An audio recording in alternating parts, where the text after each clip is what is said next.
सभी को अस्सलामु अलैकुम वरहमतुल्लाहि वबरकातुहू। उम्मीद है आप तमाम खैर आफियत से होंगे और बहुत अच्छे से अपनी टेट एग्ज़ाम की तैयारी में लगे होंगे। सो जल्दी से आ जाइए, चलें फिर हम लोग एक और क्वेश्चन पेपर को डिस्कस करेंगे। तो चलें शुरू करते हैं आज का हमारा सेशन। Let's get start. तो ये हमारा एक और प्रीवियस पेपर है, EVS का सेक्शन हम लोग आज डिस्कस करेंगे। तो ये हमारा पहला सवाल है, question number 121। The disease cause due to the protein deficiency, लहमिये की कमी के सबब होने वाली बीमारी कौन सी है? क्या वो ओबेसिटी है, या वो फिर बेरी बेरी बीमारी है, या फिर वो क्वाशवर्कर है, या फिर वो मरासमस है? बताइए कौन सी बीमारी जो है वो प्रोटीन की कमी की वजह से लाहक होती है। तो इसका जवाब है हमारा ऑप्शन नंबर 3, क्वाशवर्कर। याद रखिए, ये जो क्वाशवर्कर बीमारी है ये स्पेशली प्रोटीन की कमी से होने वाली बीमारी है। इसके अंदर क्या होते हैं, बच्चों के जो जवारे होते हैं, हाथ पैर होते हैं, वो स्पेशली जो फेस होता है, जो पेट होता है, वो स्वेलिंग हो जाती है, वो फूल जाता है, और इनकी जो जिल्द होती है ना वो बहुत ही खुरदुरी खुश्क हो जाती है, ठीक है ना, ड्राई स्किन हो जाती है इसमें बच्चों की। और यहाँ पर क्या होता है, जो इनके लिम्फी नोड्स हैं ना उसके अंदर पानी भर जाता है, यानी कि सूजन जो है फेस पे, चेहरे पर और इनके पेट पर सूजन दिखाई देती है। यानी कि बच्चा जो है अपनी उम्र से बहुत ज़्यादा ही क्या कहेंगे हम लोग बड़ा नज़र आता है हमारे क्वाशवर्कर बीमारी में, जो कि हमारे प्रोटीन की कमी से लाहक होती है। एक और बीमारी है हमारी मरासमस बीमारी। ये भी कभी कभार डायरेक्ट पूछ लेता। तो अगर ऑप्शन में आपको क्वाशवर्कर देखे नहीं है तो अगर मरासमस देखे है समझिए, तो मरासमस को टिक करना है, क्योंकि ये जो बीमारी है मरासमस, ये कार्बोहाइड्रेट्स और प्रोटीन दोनों की कमी की वजह से लाहक होने वाली बीमारी है, ठीक है ना। और जो क्वाशवर्कर सिर्फ प्रोटीन की वजह से लाहक होती है। तो कभी कभार डायरेक्ट क्वाशवर्कर नहीं देखिए, मरासमस पूछ लेता। तो अगर ऑप्शन में क्वेश्चन ये है कि प्रोटीन की कमी से कौन सी बीमारी होती है, और ऑप्शन में अगर क्वाशवर्कर नहीं है तो आपने मरासमस को टिक करना है, ठीक है ना। तो ये जो मरासमस बीमारी है इसमें बच्चा जो है बहुत ही ज़्यादा क्या कहेंगे, दोनों कमी है भाई, कैल्शियम भी कम, बच्चों के अंदर कार्बोहाइड्रेट्स भी कम है और प्रोटीन भी कम है। तो बच्चे जो है ना बहुत ही क्या कहेंगे हम लोग, थिन हो जाती है उनकी स्किन, बहुत ही दुबले हो जाते हैं बच्चे। इवन उनके हड्डियां भी नज़र आती है। हड्डियां जो है स्पेशली जो उनका जो पसलियों का हिस्सा होता है ना वो पूरा बाहर नज़र आता है हमको, इसलिए उनको पिजन चेस्ट भी कहते हैं। पिजन चेस्ट भी कहते हैं हम लोग। मरासमस में बच्चों के जो चेस्ट आता है वो पिजन चेस्ट कहलाता है, क्योंकि उनके ऐसे ये बाहर उभरे हुए नज़र आते हैं। बहुत ही नाक़िस बोलते हैं ना बच्चों की हालत होती है, बहुत ही ऐसे जवारे जो हाथ पैर हैं उनके बहुत ही पतले और दुबले होते हैं, पूरी हड्डियाँ उनको नज़र आती है हमारे किस में, मरासमस में, ठीक है। एक और है हमारी ओबेसिटी। नाम से ज़ाहिर है मोटापा। ये मोटापा किससे होता है, तो ये ज़्यादा कार्बोहाइड्रेट्स वाली चीज़ें और ऑयली चीज़ें खाने की वजह से होता है। लाइक हमारा जो फास्ट फूड है, बर्गर है, पिज़्ज़ा है, फ्रेंच फ्राइज़ है, हम लोग जो फास्ट फूड खाते हैं ना इसमें बहुत ज़्यादा मकदार में कार्बोहाइड्रेट्स होता है, प्लस इसमें बहुत ज़्यादा क्या कहेंगे हम लोग अनसैचुरेटेड क्या कहेंगे चर्बियाँ पाई जाती है, बहुत ज़्यादा ऑयल होता है, बहुत ज़्यादा सॉल्ट्स वगैरह होते हैं, जिसकी वजह से बंदे को मोटापा होता है। मोटापा रीज़न क्या है मोटापे का, तो देखिए हमको जो तवन्नाई फ्राहम करते हैं वो होते हैं हमारे कार्बोहाइड्रेट्स, हमको जो है ये एनर्जी प्रोवाइड करते हैं। अब हो रहा है ऐसा कि हम लोग कार्बोहाइड्रेट्स का बहुत इस्तेमाल कर रहे हैं, लेकिन ये कार्बोहाइड्रेट्स हमारे बॉडी में तवन्नाई पैदा करने के लिए जलना ज़रूरी है, बर्न होना ज़रूरी है इनका। ये बर्निंग कब होगा कार्बोहाइड्रेट्स का, जब हम कोई काम करेंगे, जब हमारा जिस्म कोई काम में मुलविस होगा, जब हम लोग एक्सरसाइज करेंगे, कोई काम करेंगे, जब हमारे बॉडी जो है हरकत में होगी, तब ये क्या होगी, कार्बोहाइड्रेट्स जलेंगे, तो हमको तवन्नाई जो है हासिल होगी। लेकिन हम लोग कार्बोहाइड्रेट्स ले रहे हैं लेकिन उसका इस्तेमाल नहीं कर रहे हैं, यानी कि बस आराम कर रहे, सो रहे। तो इस वजह से क्या होता है, जितना हम लोग कार्बोहाइड्रेट्स ले रहे हैं अगर उसका इस्तेमाल नहीं हुआ, वो वैसे ही हमारे बॉडी में अनयूज्ड रह गया, तो उस वजह से जो है मोटापा होता है। तो मोटापा जो होता है फास्ट फूड की वजह से होता है, जिसको हम लोग ओबेसिटी कहते हैं। और जो लोग मोटे होते हैं ना उनको कार्डियल रेनल डिसीज़ बहुत ज़्यादा होती है, यानी कि एक तो हार्ट से रिलेटेड और दूसरा हमारे किडनी से रिलेटेड डिसीज़ जो है बहुत ज़्यादा देखने मिलती हैं ओबेसिटी वाले पर्सन से। अगर हम देखेंगे बेरी बेरी, तो बेरी बेरी हमको पता ही है, ये तो विटामिन B1 जिसको हम लोग थायमिन कहते हैं ना, ये थायमिन की कमी से होने वाली बीमारी है, विटामिन B1। कभी कभार डायरेक्ट ऐसा पूछा था कि हमारे जो चावल है, देखिए चावल को बहुत ज़्यादा धोकर इस्तेमाल करने से उसके ऊपर के जो मिनरल्स हैं वो निकल जाते हैं, तो उसकी वजह से कौन सी बीमारी होती है, तो हमको बेरी बेरी नामी बीमारी लाहक होती है, जो कि थायमिन की कमी से होती है, जो कि विटामिन B कॉम्प्लेक्स का एक B1 विटामिन है। आई थिंक यहाँ तक आप लोगों को क्लियर है। चलो हम लोग आगे बढ़ेंगे नेक्स्ट क्वेश्चन की तरफ। ये रहा, hunting and selling wild animal is a crime according to the schedule 1 of, यानी कि जंगली जानवरों का शिकार करना और उनको फ़रोख्त करना इस शेड्यूल 1 के तहत जुर्म है। कौन सा एक्ट है? ऑलरेडी पेपर इससे पहले जो हम लोग पेपर डिस्कस किए उसमें भी ये क्वेश्चन आया है, तो इंपॉर्टेंट क्वेश्चन है वाइल्ड लाइफ प्रोटेक्शन एक्ट 1971, ठीक है। 1971 में ये एक्ट लाया गया था कि जंगली जानवरों का शिकार करना एक जुर्म है। अगर आप लोग ऐसे करेंगे तो आपको 3 से लेकर 7 साल तक की सज़ा होगी और 1 लाख रुपये आपको जुर्माना आयद होगा आपके ऊपर। ओके, चलिए आगे बढ़ेंगे। हमारे नेक्स्ट क्वेश्चन की तरफ ये रहा, the correct statement in the following is. हमको हस्ब ज़िल में से दुरुस्त बयान कौन सा है उसकी निशानदेही करनी है। दोनों नर और मादा बिया घोंसले बनाते हैं, बिया घोंसले नहीं बनाते हैं, नर बिया घोंसले बनाता है या फिर मादा बिया घोंसले बनाती है। तो देखिए टेलर बर्ड की बात हो रही है, यानी कि बिया नामी परिंदे की बात हो रही है। तो बिया नामी परिंदे में एक क्या कहेंगे स्पेशल कैरेक्टरिस्टिक्स पाई जाती है कि इनमें से जो मेल होता है ना, सिर्फ मेल क्या है, अक्सर अगर हम मेजॉरिटी देखेंगे, अगर परिंदों की बात करेंगे तो परिंदों में जो फीमेल या फिर मादा होती है ना, वही घोंसला बनाती है जिसमें वो अंडे देती है, अपने बच्चों की परवरिश करती है। ओके ना। लेकिन यहाँ पे एक अलग है भाई, ये जो हमारा टेलर बर्ड है ना, जिसको हम लोग बयानामी परिंदा कहते हैं, उसमें जो है मेल घोंसला बनाता है। यानी कि मेल क्या करते हैं, अपनी फीमेल पार्टनर को इम्प्रेस करने के लिए बहुत सारे खूबसूरत से जो है घोंसले, एक इनो टेलर है भाई, याद रखिए इनो खुद टेलर है, तो बहुत सारे खूबसूरत से ये इनो घोंसले बनाते हैं। उनमें से जो फीमेल हो जाएगी वो एक घोंसला यहाँ पे चूज़ करती है। तो यहाँ पर घोंसले कौन बनाते हैं, तो मेल बनाता है, याद रखिए अपनी फीमेल के लिए मेल यहाँ पे घोंसले बनाते हैं। किसमें, बयानामी परिंदे में, जिसको हम लोग टेलर बर्ड के नाम से जानते हैं, इंपॉर्टेंट है। चलें फिर हम लोग यहाँ पे कौन सा करेक्ट हो जाएगा हमारा answer, male tailor bird build nest. Okay, सिर्फ नर बिया ही घोंसले बनाते हैं। आगे बढ़ेंगे हमारे नेक्स्ट क्वेश्चन की तरफ। ये रहा, the animal which is not in the list of the population that is decreasing. यानी कि वो जानवर जो आबादी के कम होने वाली फहरिस्त में शामिल नहीं है, यानी कि इंडेंजर्ड स्पीशीज़ में शामिल नहीं है।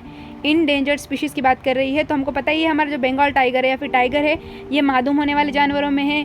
कलवी कुड़ी, ये भी मादूम होने वाले जानवरों में से। और बत्ते में का पक्षी, ये भी जो है हमारे मादूम होने वाले जानवरों में से है। तो नहीं पूछा जा रहा है यहाँ पर, तो इसका जवाब हो जाएगा हमारा शिप।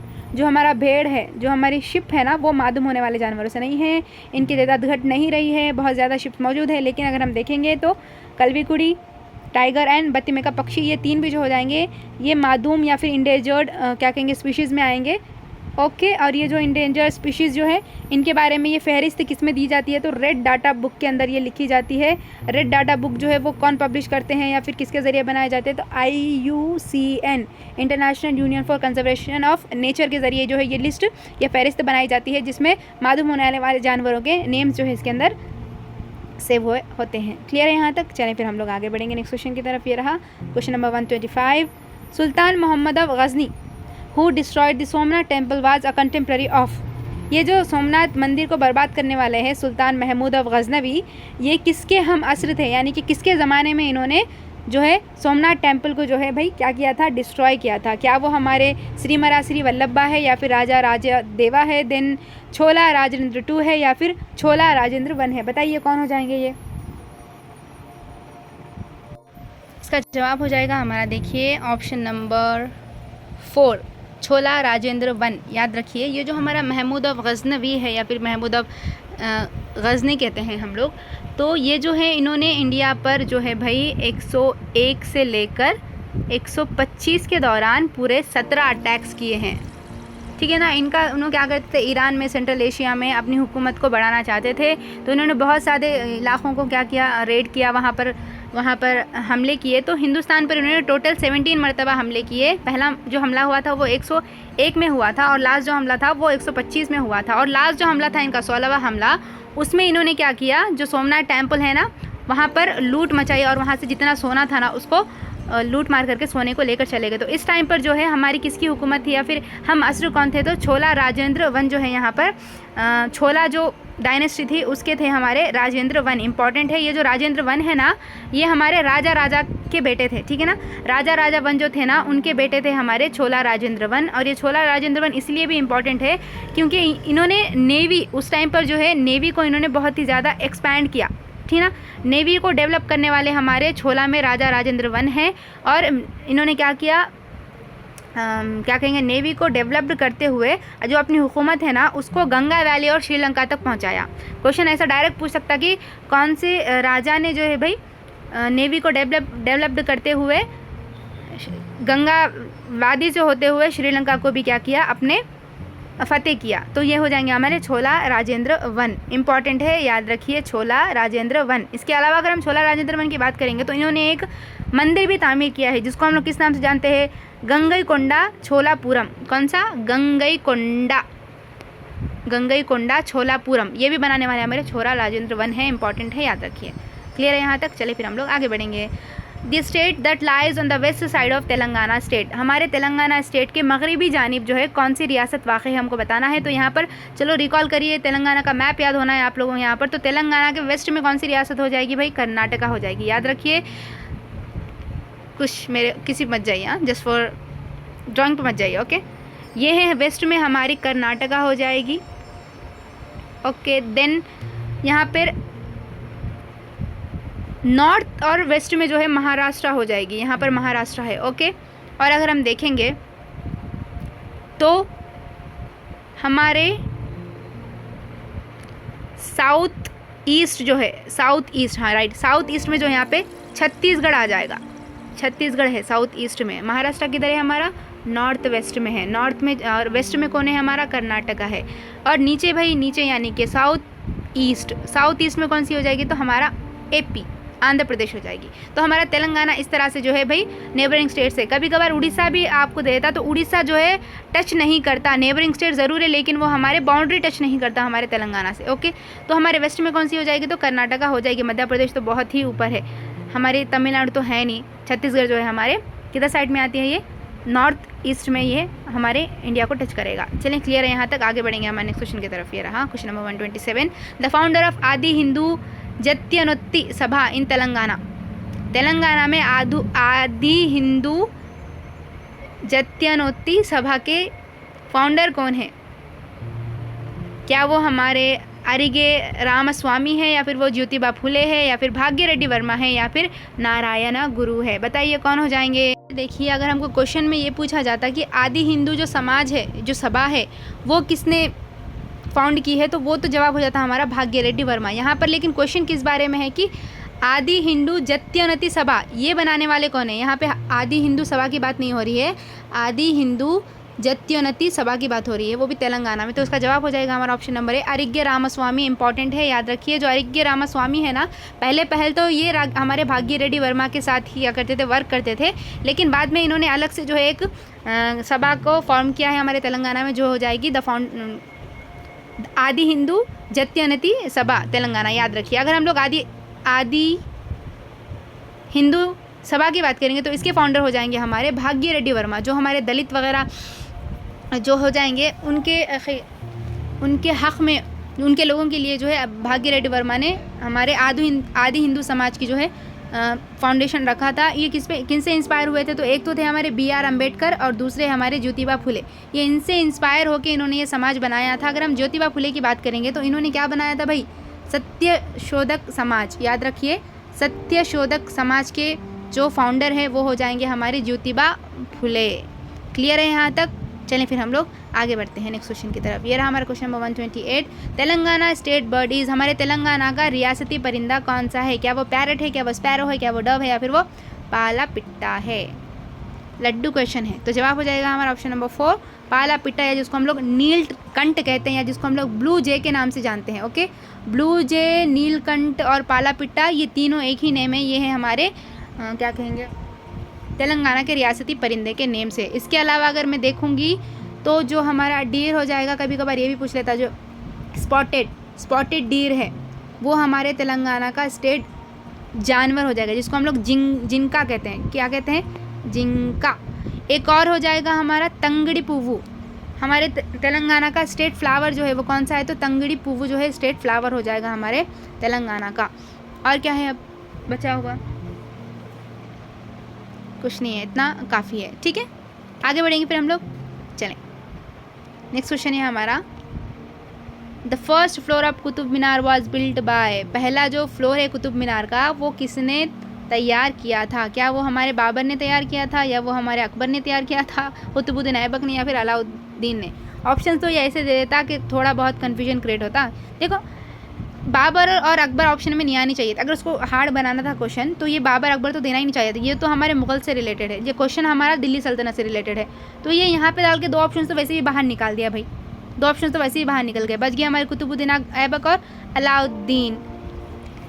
अगर यहाँ पे अल्ततमश देता ना वो, तो यहाँ पे कन्फ्यूजन होता बच्चों के लिए। ये अल्तमश चाहिए था, क्वेश्चन में आना चाहिए था, लेकिन वो दिया नहीं। खैर, क्वेश्चन पेपर बनाने वाले की मर्जी है। तो इसका जवाब है देखिए हमारा ऑप्शन नंबर 2, कुतुबुद्दीन ऐबक, जो हमारा फाउंडर है, दिल्ली सल्तनत का फाउंडर है, जो स्लेव डायनेस्टी जिसको हम कहते हैं, ग़ुलाम की डायनेस्टी, जो कि एक ग़ुलाम की डायनेस्टी थी।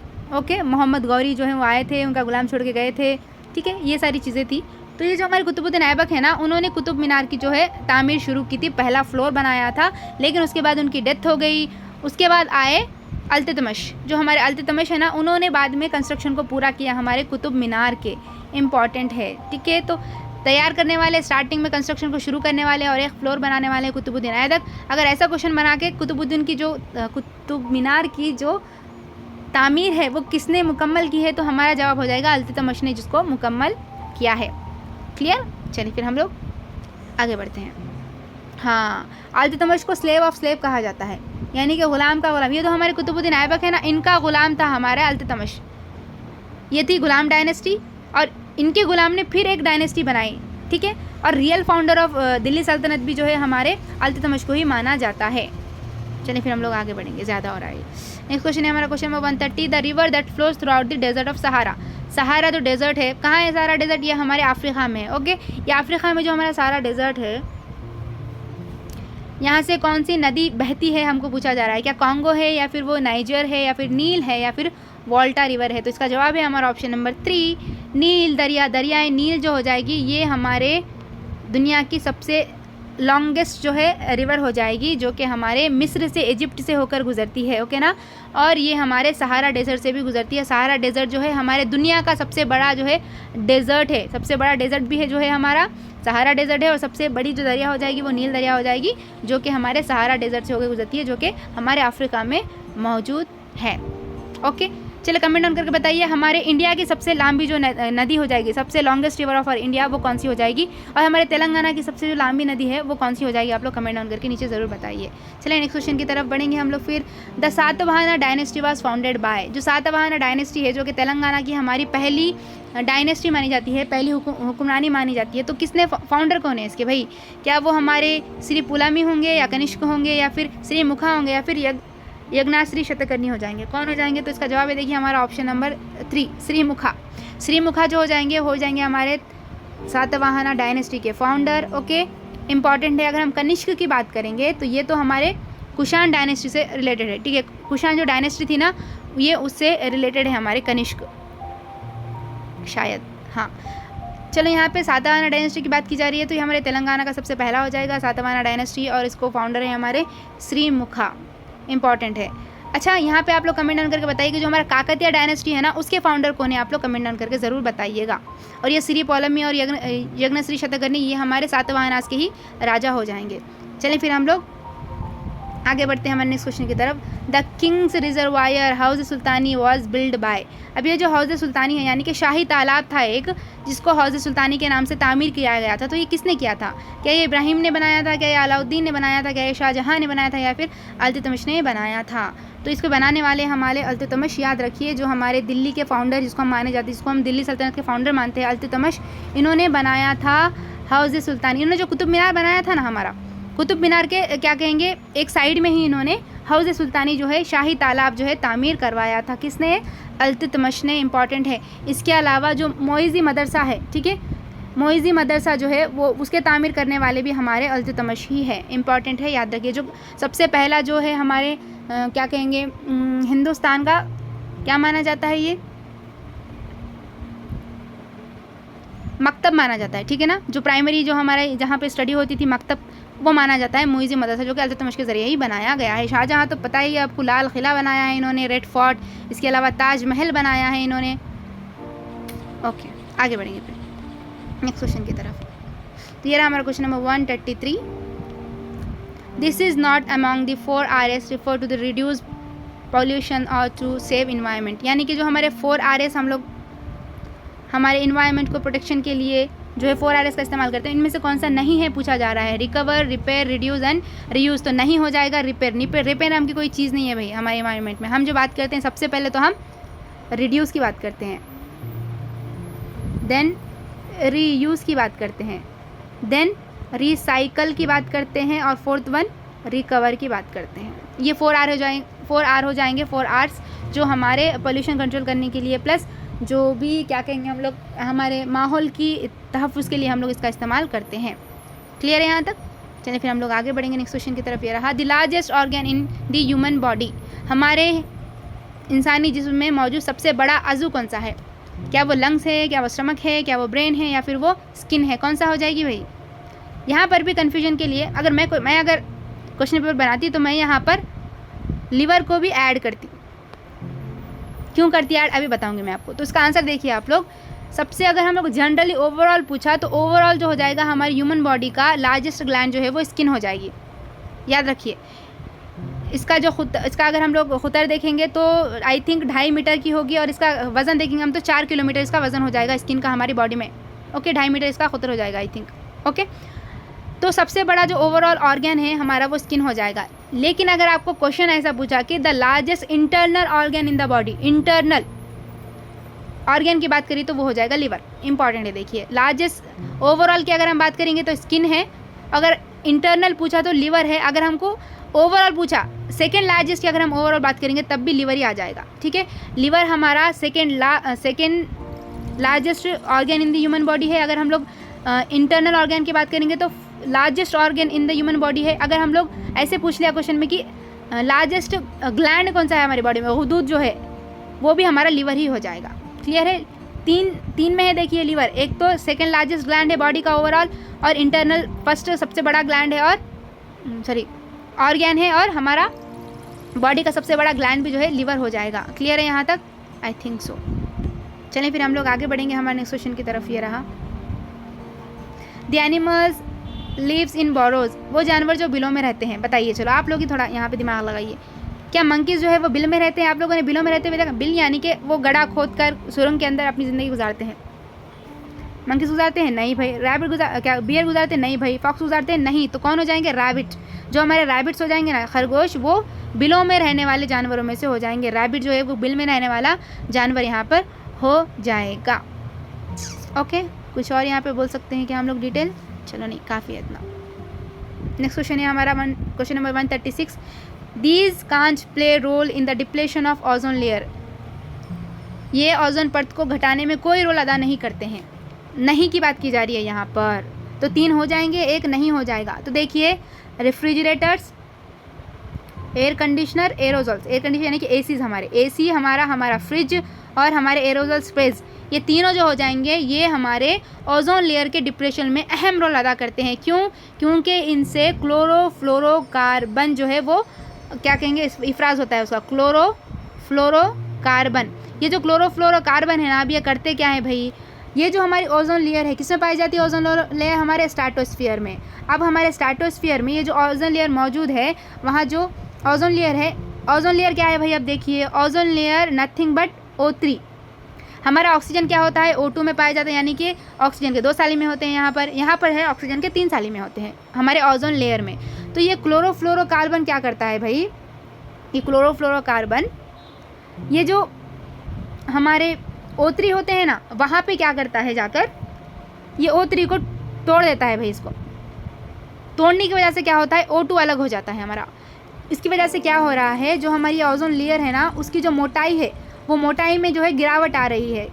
मोटाई में गिरावट क्यों आ रही? क्योंकि ये क्लोरोफ्लोरोकार्बन क्या कर रहे हैं, यहाँ पे जा रहे, और यहाँ पे जाकर क्या कर रहे हैं, यहाँ से ये हमारे O3 में से O2 को अलग कर दे रहे, जिसकी वजह से यहाँ पे जो बॉन्डेड फॉर्म में ये लेयर बना के है ना, वहाँ पे ख़त्म हो जा रही। इसी वजह से इसको हम लोग ओजोन होल कहते हैं। ठीक है ना, ओजोन इसको होल कहते हैं। जो होल हो रहा है हमारे, एक्चुअली वो होल नहीं है, बल्कि वो मोटाई में कमी है हमारे ओजोन लेयर की।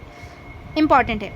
ओके, और अगर हम देखेंगे तो ये ओजोन लेयर के होल होने से होता क्या है अब, या फिर ये जो हमारा यूवी रेज, जो सन से जो यूवी रेज आते हैं, अल्ट्रावायलेट रेडिएशंस, वो क्या करते हैं, हमारे ज़मीन तक पहुंचते हैं, जिसकी वजह से हमें स्किन कैंसर यानी कि स्किन से रिलेटेड बीमारियां लाक होती है। तो प्रोटेक्शन कौन करते हैं? हमारे O3 ओजोन लेयर करती है। किससे? यूवी रेज से हमारी। चलो क्लियर है। तो यहाँ पे रेफ्रिजरेटर्स, एयर कंडीशनर्स और क्या कहेंगे हम लोग, एरोजोल्स, ये 3 भी जो हो जाएंगे एक मेजर रोल प्ले करेंगे डिप्लेशन ऑफ ओजोन लेयर में। नहीं करेगा कौन? तो एयर कूलर्स जो है किसी भी तरह का क्लोरोफ्लोरोकार्बन का इफराज नहीं करते हैं, जिसकी वजह से ये जो है हमारे ओजोन लेयर के डिप्लेशन में कोई रोल अदा नहीं करते हैं। आई थिंक आपको यहाँ तक क्लियर है। चलिए फिर हम लोग आगे बढ़ेंगे हमारे नेक्स्ट क्वेश्चन की तरफ। ये question number 137, the quantity of fresh water in the total water available on the earth. हमारे ज़मीन पर मौजूद जुमला पानी में ताज़ा पानी की मकदार कितनी है हमको बताना है। ओवरऑल जो है 100% जो वाटर है हमारे जो ज़मीन पर पाया जाता है उनमें से कितने परसेंट जो है ताज़ा पानी मौजूद है ये पूछा जा रहा है। क्या वो 1% है, क्या वो 10% है, क्या वो 20% है, या फिर वो 97% है। बताइए कितना हो जाएगा ये। तो देखिए यहाँ पर 97% जो है खारा पानी पाया जाता है, जो कि समंदरों में जो भी हमारे बड़े बड़े बहरे आज़म हैं, ठीक है ना, 5 बहरे आज़म है ना बड़े, तो समंदरों में पाए जाने वाला जो पानी है 97% जो है वो हमारे ज़मीन पर नमकीन पानी है, ठीक है ना। ये ब्रैकिश वाटर है या फिर सॉल्टी वाटर है ये, ठीक है ना। हमारे फ्रेश वाटर में इसको हम लोग कंसिडर नहीं करते हैं। बचा कितने परसेंट, अब बचा हमारा 3% जो है फ्रेश वाटर पानी ज़मीन पर पाया जाता है। अगर ऑप्शन में 3% देता तो हम लोग इसके साथ जाते, ओके, लेकिन यहाँ पे 3% देकर नहीं है। तो यहाँ पर बात किसकी जा रही है, मौजूदा ताज़ा पानी की बात की जा रही है। अब ये जो 3% जो है हमारे पास ताज़ा पानी है, इनमें भी 2% जो है वो जो हमारे ग्लिसरॉल्स होते हैं ना, जिसको हम लोग क्या कहते हैं भाई, बर्फ़ के तोड़े, ठीक है ना, जो ग्लेशियर्स होते हैं, जो हमारे खुतुब पर जो बर्फ़ की शक्ल में पाए जाते हैं ना ग्लेशियर्स, वो बर्फ़ की शक्ल में जो है 2% ताज़ा पानी हमारा ये बर्फ़ की शक्ल में पाया जाता है, जो हमारे लिए नहीं है। हमारे लिए कितना परसेंट पानी बाकी है, तो सिर्फ 1% पानी जो है हमें हमारे तालाबों में, हमारे कुओं में, हमारे लेक्स में हमको नज़र आता है। तो फ्रेश वाटर हमको जो मौजूद है वो है 1%, और जो हमारे ग्लेशियर्स में, पोल्स पर बर्फ़ की शक्ल में जो है वो है 2%। ओवरऑल कितना है, 3% जो है ताज़ा पानी हमारे पास पाया जाता है ज़मीन पर। 97% खारा पानी पाया जाता है। ये 3 में भी मौजूद हमारे लिए जो ताज़ा पानी मौजूद है वो सिर्फ 1% है, और जो बाकिया 2% हो जाएगा वो बर्फ़ की शक्ल में पाया जाएगा, और जो 1% है उसके अंदर तमाम चीज़ें आ जाएंगी। हम जो पानी देखने मिलता है हमको, जैसे कि हमारा ज़ेर ज़मीन पानी है जो हम कुएँ खोद कर निकालते हैं, पंप के ज़रिए निकालते हैं, मोटर से ज़रिए निकालते हैं, वो पानी भी फ्रेश वाटर 1% में आएगा। उसके अलावा नदियों का पानी हो गया, हमारा तालाबों का पानी हो गया, झीलों का पानी हो गया, ये ताज़ा पानी जो है हमारे पास पाया जाता है। तो यहाँ पर अगर हम ऐसे देखेंगे तो 1% जो है ताज़ा पानी पाया जाता है। क्लियर है, आई होप सो। चलिए हम लोग आगे बढ़ेंगे फिर। हाँ, कुमरम भीम वॉज किल्ड एट, जो हमारे कुमरम भीम हैं, कुमरम भीमुड़े, उनको कहाँ पर मारा गया था, पोचारा पर, बाबेझरी पर, जोर्डन घाट पर, या फिर केसलापुर पर। बताइए कहाँ पर मारा गया है हमारे कुमरम भीम को। तो इसका जवाब हो जाएगा हमारा ऑप्शन नंबर 3, जोड़े घाट या फिर जोर्डन घाट के नाम से हम जिसको जानते हैं। ये जो हमारे कुमरम भीम है हमारे तेलंगाना के लिए एक शहीद की हैसियत रखते हैं, ठीक है ना। कुमरम भीम, आसिफाबाद जो नाम दे दिया गया है आसिफाबाद को, ये जोर्डन घाट वहीं हमारे आसिफाबाद में आएगा, उस इलाके में। तो अगर हम देखेंगे तो इन्होंने जो निज़ाम सरकार है ना उसके ख़िलाफ़ जो एजिटेशन, जो लिब्रेशन ऑफ हैदराबाद स्टेट की जो बात चल रही थी ना, उस टाइम के वक्त इन्होंने 1940s की बात है, जब इन्होंने जो है भाई इनकी जान जो है ली गई थी जोर्डन घाट के ऊपर, इनको फांसी दी गई थी, किसको, हमारे कुमरम भीम को, याद रखिए। तो ये किसी के ख़िलाफ़ कर दे, तो ये जो क्या कहेंगे हम लोग, लैंडलॉर्ड्स हुआ करते थे ना, ज़मींदार जो उस टाइम पे बहुत ज़्यादा फ्रॉड करते थे, उनके ख़िलाफ़ ये एजिटेशंस थी, जो बाद में निज़ाम सरकार के ख़िलाफ़ जो है ये एजिटेशन बढ़ी। तो उसके बाद उनको जोर्डन घाट के पास जो है फांसी की सज़ा देकर इनको मार दिया गया था, हमारे कुमरम भीम आसिफाबाद, जिसके नाम पर आजकल आसिफाबाद हमारा है, इंपॉर्टेंट है ये, ठीक है। नेक्स्ट क्वेश्चन की तरफ बढ़ेंगे। The city is called as the city of lakes, इनमें से किसको हम झीलों का शहर कहते हैं, नागपुर, जोधपुर, उदयपुर, या फिर जयपुर। देखेंगे इसका जवाब है हमारा option number 3, okay, Udaipur correct हो जाएगा। यहाँ पर उदयपुर के बारे में हम लोग पढ़े हैं, पचोला झील वहाँ की बहुत ही ज़्यादा फेमस है, जिसको बंजारों ने तामीर की थी। बाद में जो है वहाँ के एक राजा थे हमारे, उन्होंने इसको कंस्ट्रक्ट कराया था फिर से, ओके ना। तो ये उदयपुर जो है सिटी ऑफ लेक्स के नाम से जाना जाता है, इनके झीलों के शहर के नाम से जाना जाता है, क्योंकि ये जो क्या कहेंगे शहर है ना, चारों तरफ से झीलों से घिरा हुआ है। वहाँ की जो पचोला झील है बहुत ज़्यादा मशहूर है, ठीक है ना। इसके अलावा उदयपुर में अगर हम देखेंगे तो सिटी पैलेस है, जगनिवास है, ये कुछ मशहूर है वहाँ पर, और दैट्स इट। ये हमारा जो जवाब तो हो गया हमारा उदयपुर, लेकिन हमारा जो जयपुर है ना उसको पिंक सिटी के नाम से हम जानते हैं, ये भी याद रख लीजिए। नागपुर हमारे संतरों के लिए फेमस है, ऑरेंजेस के लिए नागपुर हमारा बहुत ही ज़्यादा फेमस है। चलिए हम लोग फिर आगे बढ़ेंगे। चलिए नेक्स्ट क्वेश्चन है हमारा, this magazine was edited by the वड्डी राजू ब्रदर्स इन वरंगल, यानी कि वरंगल के 2 भाई थे वड्डी राजू ब्रदर्स जिनको हम कहते हैं, उनके ज़रिए जो है इनमें से कौन सा एक न्यूज़पेपर या फिर पत्रिका जो है एडिट किया जाता है, मतलब एडिटर है वो इस पत्रिका के, कौन से पत्रिका के एडिटर है भाई ये दोनों? वल्दी राजू ब्रदर्स गोलकोंडा पत्रिका के हैं या फिर रायत पत्रिका के हैं या फिर तेलुगु पत्रिका के हैं या फिर वो लोग नीलगिरी पत्रिका के हैं? तो इसका जवाब है देखिए ऑप्शन नंबर 3।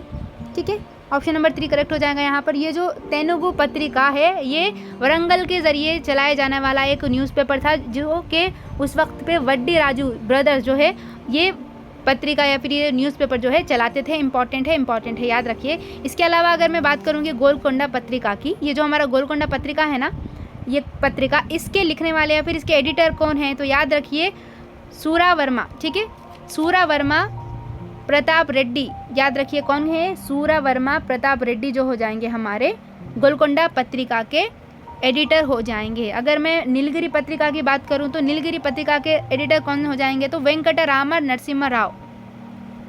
ठीक है, क्या हो जाएंगे ये? वेंकटरामा नरसिम्हा राव जो है हमारे नीलगिरी पत्रिका के एडिटर हो जाएंगे। इसके अलावा एक रैयत बच गया, तो ये रैयत जो पत्रिका है ना, ये जो न्यूज़पेपर है, इसके लिखने वाले कौन हैं? तो इसके लिखने वाले हैं देखिए हमारे मंदुमला। ठीक है, मंदुमला नरसिंह राव। इंपॉर्टेंट है, कौन है? मंदुमला नरसिंह राव जो है ये हमारे निज़ामाबाद के, ये जो रायत न्यूज़पेपर है ना, एक इंपॉर्टेंट बात ये है कि निज़ामाबाद से शाया होता था। निज़ामाबाद के लिखने वाले हैं, एडिटर कौन है हमारे इसके लिखने वाले? तो याद रखिए कौन है? मंदुमला नरसिंह राव जो है एडिटर है हमारे रैयत न्यूज़पेपर के। इसके अलावा अगर हम हिस्ट्री की बात करेंगे तो हैदराबाद के जब मूवमेंट्स चल रहे थे वहाँ पर इमरोज़ जो हमारा न्यूज़पेपर है उसके बारे में बहुत ज़्यादा कॉम्पिटिटिव एग्जाम में पूछ लेता। इसके एडिटर कौन है? तो शोएबुल्ला खान जो है, उनको बाद में मार दिया गया था, उनको कत्ल कर दिया गया था शोएबुल्ला खान का। तो उनके लिखने वाले हैं हमारे, उन्होंने लिखा था इमरोज़ न्यूज़पेपर, याद रखिए। इसके अलावा कृष्णा पत्रिका न्यूज़पेपर, कृष्णा जो पत्रिका है ना, ये हमारे तेलंगाना का पहला न्यूज़पेपर कंसिडर किया जाता है, जो कि 1902 में इसको शाये किया गया था, शुरू किया गया था। कौन सा है वो? कृष्णा पत्रिका। 1902 में इसको क्या किया था? शुरू किया गया था। इसके लिखने वाले कौन है? इसके एडिटर कौन है? तो याद रखिए मुथनूरी कृष्णा राव। ठीक है, कृष्णा से कृष्णा याद रखिए। ठीक है, मुथनूरी कृष्णा राव जो है हमारे मछलीपट्टनम का जो कृष्णा डिस्ट्रिक्ट है ना, वहाँ से ये अपने इस पेपर को लिखते थे। 1902 में शुरू किया है हमारे मुथनूरी कृष्णा राव ने कृष्णा पत्रिका, जो कि हमारे तेलंगाना का पहला न्यूज़पेपर जो है कंसिडर किया जाता है। आप लोगों के लिए यहाँ पे क्वेश्चन है, हमारे इंडिया का पहला न्यूज़पेपर जो है वो किसको कंसिडर किया जाता है और उसके लिखने वाले कौन है? आप लोग कमेंट डाउन करके अभी बताएंगे।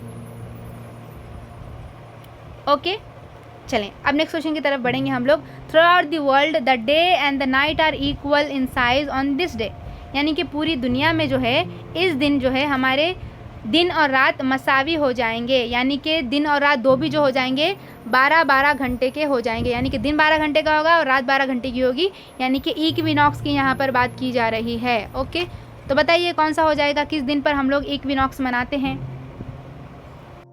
तो यहाँ पे देखिए सीजन्स के लिहाज से जो है इक्विनॉक्स जो है वो चेंज होते हैं। तो अगर हम देखेंगे तो इक्विनॉक्स अगर हम देखेंगे तो ऐसा माना जाता है कि वो सितंबर 23 को आएगा, और ये जो है ऑटम वाला इक्विनॉक्स है। ये ऑटम के महीने में, मौसम ख़ज़ां में जो इक्विनॉक्स आता है उसको हम लोग ऑटम इक्विनॉक्स कहते हैं, और ये जनरली सितंबर 23 को होता है। ये माना जाता है कि सितंबर 23 के दिन हमारे पास पूरी दुनिया में 12 घंटे का दिन रहेगा और 12 घंटे की रात रहेगी, ऐसा माना जाता है। एक और भी इक्विनॉक्स होता है जो कि होता है स्प्रिंग इक्विनॉक्स, स्प्रिंग के महीने में जो होता है 21 मार्च। याद रखिए, एक और भी इक्विनॉक्स होता है, यानी कि साल में 2 मरतबा इक्विनॉक्स आता है। एक आता है हमारे सितंबर 23 को और एक आता है हमारे 21 मार्च को, जहाँ पर दिन और रात दोनों जो है इक्वल हो जाएंगे, 12 घंटे की रात और 12 घंटे का दिन हो जाएगा। 2 और चीज़ें हैं आपको याद रखनी है, एक है समर सॉलिस्टिस और दूसरा है विंटर सॉलिस्टिस। अब ये क्या है भाई? तो जो समर सॉलिस्टिस होता है ना, वहाँ पर लॉन्गेस्ट डे आता है, यानी कि समर सॉलिस्टिस मतलब उस दिन जो है हमारे पूरी दुनिया में सबसे बड़ा दिन रहेगा, यानी कि 12 घंटे से बड़ा दिन होता है और रात छोटी होती है। और जब हमारा विंटर सॉलिस्टिस है उसमें हमारी रात बड़ी होगी और दिन छोटा होता है। ये कब आता है? तो देखिए हमारा समर सॉलिस्टिस जो है वो 21 जून को कंसिडर किया जाता है। 21 जून जो हो जाएगा ऐसा डे है जहाँ पर दिन बहुत ही ज़्यादा बड़ा होता है और रात बहुत ही छोटी होती है। कंपैरिजन करें हम तो दिन 12 घंटे से बड़ा होगा, रात 12 घंटे से छोटी होगी। अगर हम विंटर सॉलिस्टिस की बात करेंगे तो ये होता है हमारे 22 दिसंबर को। 22 दिसंबर कंसिडर किया जाता है हमारा विंटर सॉलिस्टिस। तो इसमें क्या होता है भाई? 21 जून समर सॉलिस्टिस, 22 दिसंबर विंटर सॉलिस्टिस। तो यहाँ पे ये समर है और ये विंटर है। तो विंटर में क्या होता है, रात बहुत ही ज़्यादा बड़ी होती है और दिन छोटा होता है। ठीक है, याद रखिए, विंटर में रात बड़ी होती है, दिन छोटा होता है 22 दिसंबर को। और जून में जो है 21 जून को दिन बड़ा होता है, रात छोटी होती है। और दो और हैं हमारे, कौन से हैं, एक तो है 21 मार्च और एक है हमारा 23 सितंबर। इसको हम ऑटम इक्विनॉक्स कहेंगे, जहाँ पे दिन और रात दोनों 12-12 घंटे के होंगे। ये जो हो जाएगा 21 मार्च है हमारा स्प्रिंग इक्विनॉक्स, जहाँ पर दिन और रात दोनों 12-12 घंटे के हो जाएंगे। आई थिंक मैं आपको समझा सकी ये वाला क्वेश्चन। इम्पॉर्टेंट है, ये इम्पॉर्टेंट है, हमारे ईवीएस के लिहाज से इम्पॉर्टेंट है, हमारे सोशल के लिहाज से इम्पॉर्टेंट है, जनरल नॉलेज के लिहाज से इम्पॉर्टेंट है, स्टैटिक जीके के लिहाज से इम्पॉर्टेंट है, बहुत ही इम्पॉर्टेंट है ये वाला क्वेश्चन। ठीक है, फिर हम लोग आगे देखेंगे। The sequential order to show the path of food in the digestive system. अब हमारा जो डाइजेस्टिव सिस्टम है, जो कि माउथ से शुरू होता है, एनएस पे ख़त्म होता है, तो वहाँ पर हमको सही तरतीब बतानी है, एक रास्ता बताना है कि कहाँ से होते हुए हमारा जो फूड है वो कहाँ से कैसे गुजरता है। तो देखिए, हम ग़िज़ा लेते हैं माउथ के ज़रिए, माउथ से होते हुए जो है हमारा जो फूड हो जाएगा वो एसोफेगस मुरई में जाएगा। ठीक है, एसोफेगस में जाएगा, एसोफेगस के बाद जो है भाई मुरई जो है पतली नलीनुमा साख्त होती है जो हमारे स्टमक में खुलती है, फिर जाएगा ये हमारे स्टमक में। स्टमक के बाद जो है भाई हमारे आती है स्मॉल इंटेस्टाइन। ठीक है, छोटी आँत जिसको हम लोग कहते हैं, नाम की छोटी है ये, अगर हम लेंथ देखेंगे तो ये बड़ी होगी। ठीक है, उसके बाद आती है हमारी लार्ज इंटेस्टाइन, उसके बाद आता है एनस, जिसके ज़रिए खाने को बाहर खारिज कर दिया जाता है, एनस आएगा यहाँ पर। तो चलो, ये तो समझ में आ गया ना। तो यहाँ पे जो रास्ता है देखिए कौन सा हो जाएगा, पहले माउथ आएगा, देन एसोफेगस आएगा, देन हमारा स्टमक आएगा, देन स्मॉल इंटेस्टाइन आएगा, देन लार्ज इंटेस्टाइन। तो हमारा ऑप्शन नंबर 3 यहाँ पे करेक्ट हो जाएगा। हम लोग माउथ के ज़रिए जो है भाई खाना लेंगे, इसको चबाएंगे, जब ग़िज़ा जो हो जाएगी वो क्या कहेंगे हम लोग, हमारे लुआब से मिलेगी। ठीक है ना, लुआब में खामिरे होते हैं, वो टियालिन वगैरह, अमाइलेस वगैरह, तो उतना डिटेल में ना जाइए, चलो शॉर्ट में चलेंगे हम लोग। माउथ में हम लोग ग़िज़ा को चबाते हैं, फिर उससे क्या करते हैं हम लोग, वो बोलस की तरह शक्ल में एक बोलस बन जाती है और हमारे चिपचिपी होकर हमारे मुरई से गुजरते हुए हमारे पेट में आती है। ठीक है, ये हमारा पेट होता है जहाँ पे ग़िज़ा जो है हज़म होती है, वहाँ पे बहुत ज़्यादा हाज़मे का हैसियल होता है, वहाँ पर हाज़मे का अमल होता है। यहाँ से ग़िज़ा जो है हमारे छोटी आंत में जाती है। छोटी आंत जो है, ये छोटी आंत इसलिए कहा जा रहा है क्योंकि ये मुड़ी हुई ऐसी मुड़ी हुई हालत में पाई जाती है, इस वजह से छोटी नज़र आती है ये हमको। ठीक है, छोटी आंत हमारी यहाँ पर पूरा हाजिमा मुकम्मल तौर पर हाजिमा हो जाता है। उसके बाद जाती है हमारी बड़ी आंत में, जहाँ पर पानी वगैरह बाज़ इंतज़ाम होता है, पानी है, कुछ चीज़ें हैं, तो वहाँ पर क्या होती है, जज्ब आती है और जो नागर आशिया है ना वो एनएस के ज़रिए बाहर खारिज कर दी जाती है। आई थिंक सो ये क्लियर हो गया आप लोगों को। चले फिर हम लोग आगे बढ़ते हैं नेक्स्ट क्वेश्चन की तरफ। ये रहा हमारा question number 143, second last question है हमारा ये। The first hour immediately after an accident is known as, यानी कि किसी हादसे के फौरी बाद का 1 घंटा क्या कहलाता है, silver hour, important hour, diamond hour या फिर गोल्डन आर। तो इसको हम लोग कहेंगे सुनहरी घंटा या फिर गोल्डन आर के नाम से जानते हैं।